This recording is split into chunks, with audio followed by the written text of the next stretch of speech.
RK நகர்மணி. இல்ல 5 வருஷமா வரல, ஏன் 5 வருஷமா வரல, அப்பெல்லாம் வராத அவங்க இப்ப ஏன் வந்தாங்க, இப்ப மட்டும் என்ன அப்படின்லாம் நீங்க கேக்குறீங்களே. இப்ப நான் கேக்குறேன், அவங்க என்ன சும்மாவா இருந்தாங்க நான் கேக்குறேன். ஏங்க 5 வருஷமா எவ்வளவு பிஸியா இருந்தாங்க தெரியுமா? வெற்றிமாறன் சொன்னா வெட்டியாவா இருந்தாரு அவரு? விடுதலை படத்துல பிஸியா இருந்தாரு அவரு. அது முடிஞ்சதுக்கு அப்புறமா போய் போராடலாம் அப்படின்னு பார்த்தாங்கன்னாக்கா, நீங்க தான் கேட்டீங்க விடுதலை 2 வேணும் அப்படின்ட்டு. அவரு போயிட்டாரு. உங்க பேச்சு கேட்டுதானே போனாரு. அப்ப தப்பு யாரு மேல? ம்?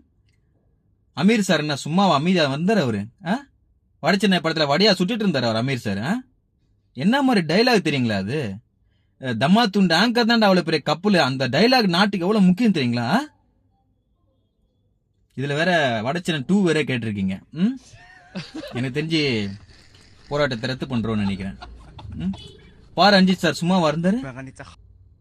சார் போட்ட படம் அது ஒரு டைலாக். என்னடா என் வாதியில பல்லு பிடிச்சி பாக்குறீங்களா? என்ன மாதிரி டைலாக் அதெல்லாம்?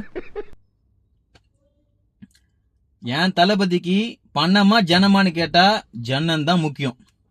அவங்களுக்கு படம் முக்கியம், விட்டுருங்க. ஆனா எந்த இடத்துலயுமே திமுக பத்தி பேசவே இல்லப்பா. தாவைக்கா பத்தி மட்டும்தான் பேசியிருக்காங்க. என்னவா இருக்கும் தெரியுமா? கமெண்ட்.